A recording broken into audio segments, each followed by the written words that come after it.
Mr. Depp, how did you feel when you learned that you were being dropped from the Pirates of the Caribbean franchise?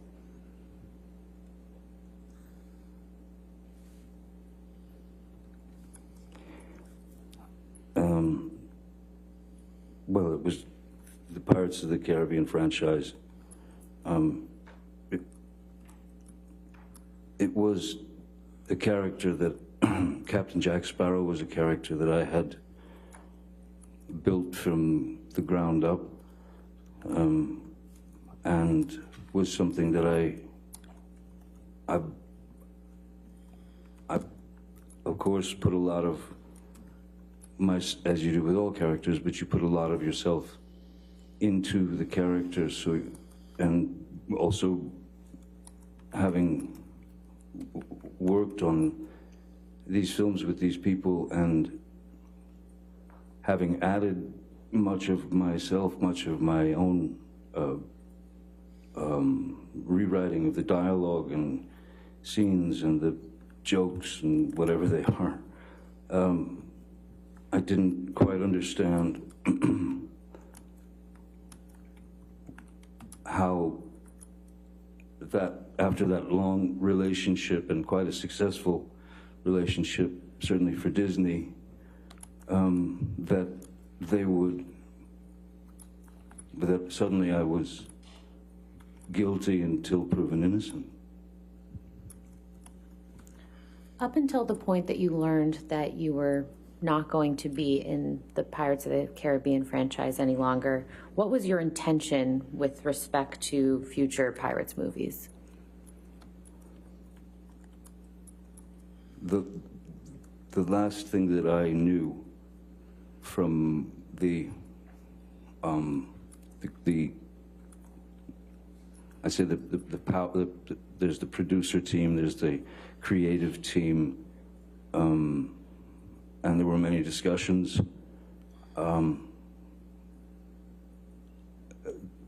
I, in fact, had been approached to take part in writing Pirates 6.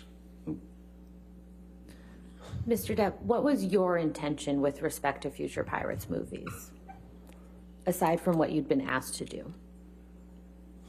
My feeling was that these characters should be able to have their proper goodbye, as it were. A franchise can only last for so long.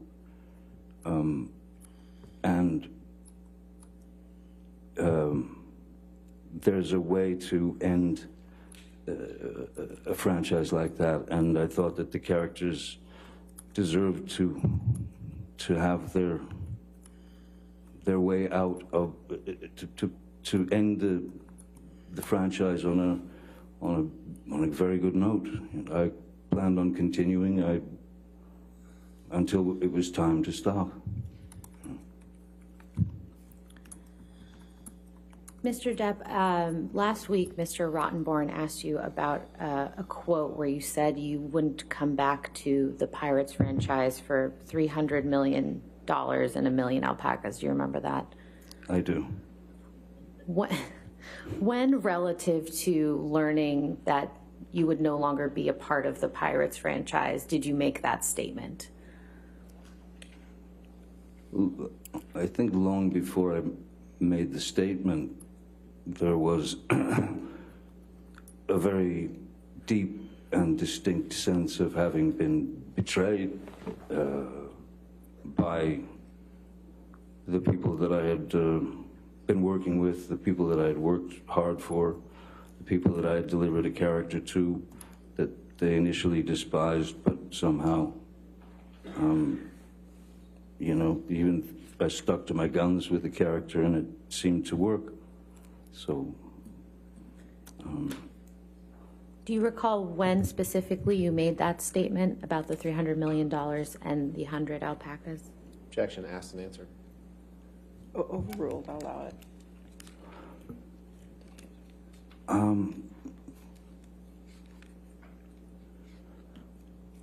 I believe I made that statement during a press conference in the at the San Sebastian Film Festival when I was I was asked about my well, situation. And what year would that have been, if you can recall? I believe it was last year or so.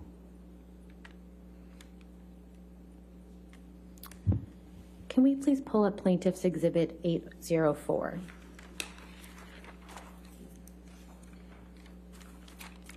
Mr. Depp, do you recognize this document? As soon as my eyes go on, I hopefully will.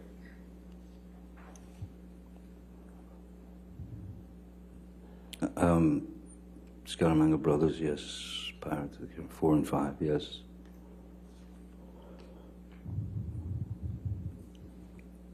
What is this document?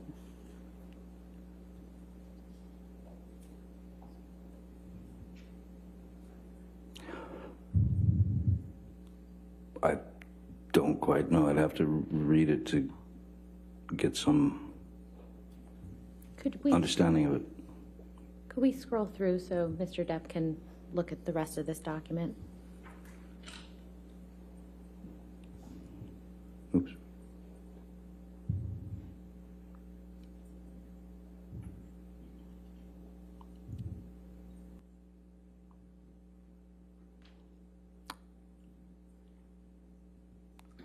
Oop, there it goes.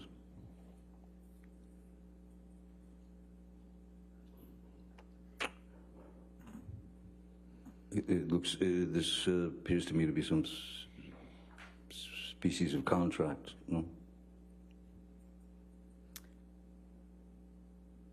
Is this a contract that you entered into?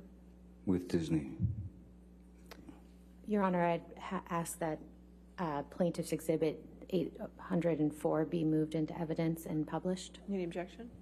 I think it's outside the scope of direct or cross-examination. I'll overrule on that objection. Okay, and well, I'll reserve other objections to portions of the document, depending on what she's going to ask about. Could be hearsay. But she's asking to put it all into evidence right now. Well, then I would object to that at this point. All right, you want to come forward? Let's see. Okay.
If I can just get a redacted copy of that at some point. Okay, thank you. Mr. Depp, if I could direct your attention to Section 6 of the contract, which is on pages 8 through 10 of the document.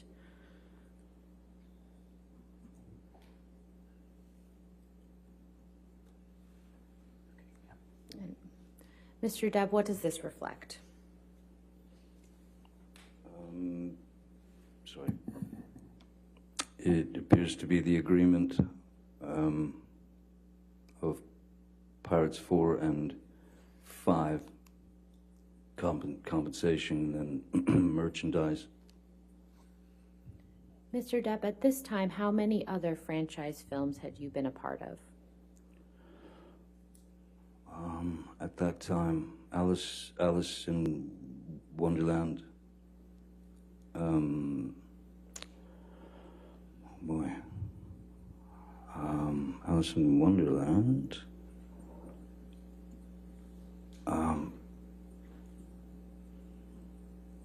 I'm so pathetic when it comes to knowing what movies I've done. I'm sorry. I just, I don't watch them. I feel better not watching them. I couldn't. I mean, what was the question again? How many? I have order in the court, or I will have you removed. Understood? Thank you. How many other franchise films had you been a part of at the time of this contract?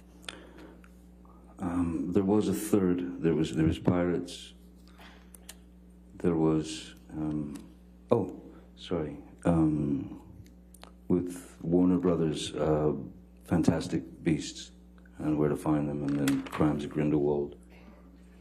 And how does the compensation reflected in this contract compare to that what you receive for the other franchises that you've been a part of? Objection, Foundation. He just established that he was a member of other franchise films at this point. And he hasn't established a foundation that he knows how he was compensated for this. I'll overrule the objection if you can answer.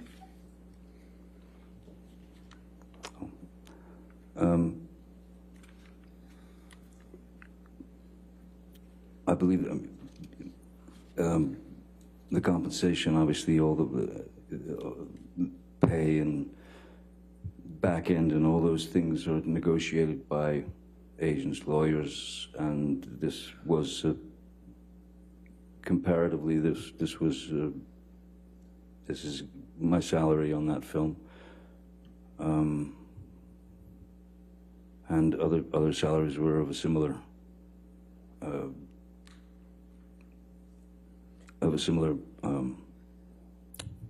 status, I suppose. If I could direct your attention to the 12th page of the document.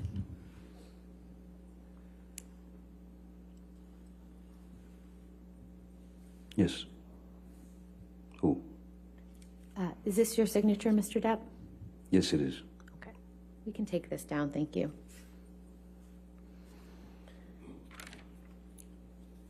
Mr. Depp, I recall that you testified that you don't know during a given period what movies you were working on.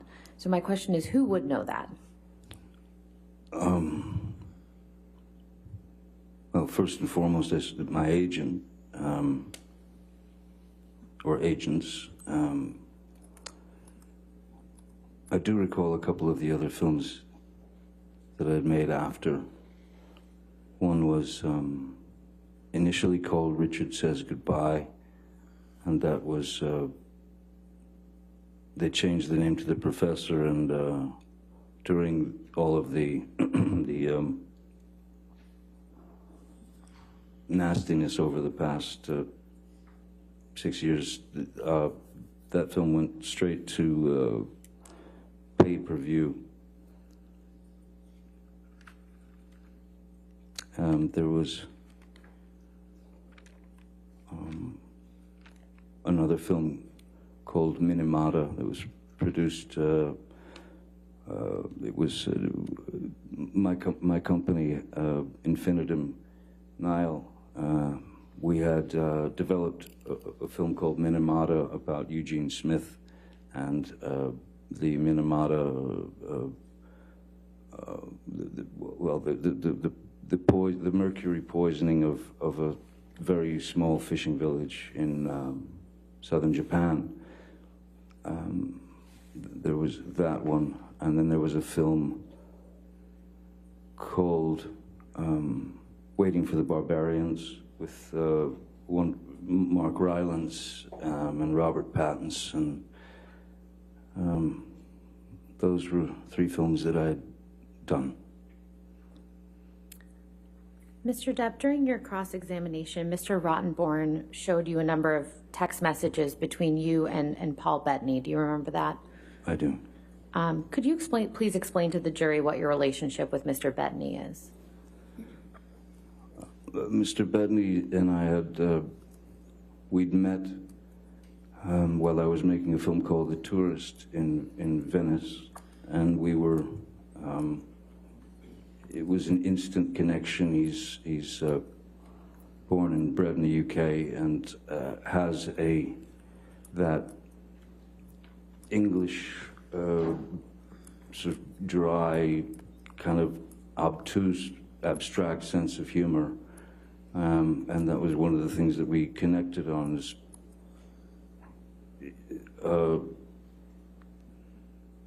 taking, even if it was a difficult or unpleasant situation, we would,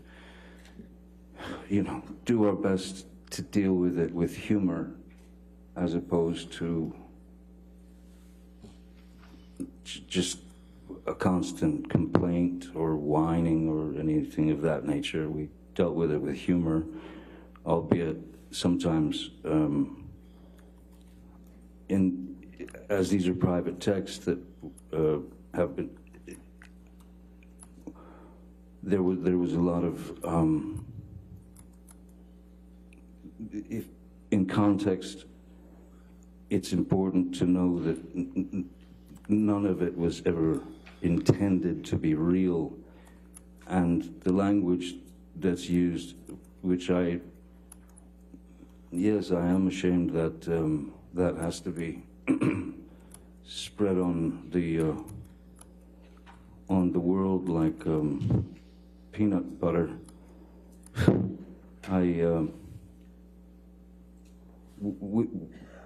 For example, the text that is about burning Ms. Heard it's directly from Monty Python in the sketch about burning witches and then drowning the witches. This is a film that we'd all watched when we were 10, and it's just irreverent and abstract humor. That's what we were referring to in those texts. The text message that you just referenced, other than Mr. Bettany, who else saw that text message at the time that it was sent? No one. Of course not. Based on your own observations, how would you describe Mr. Bettany's relationship with Ms. Heard while you and Ms. Heard were together?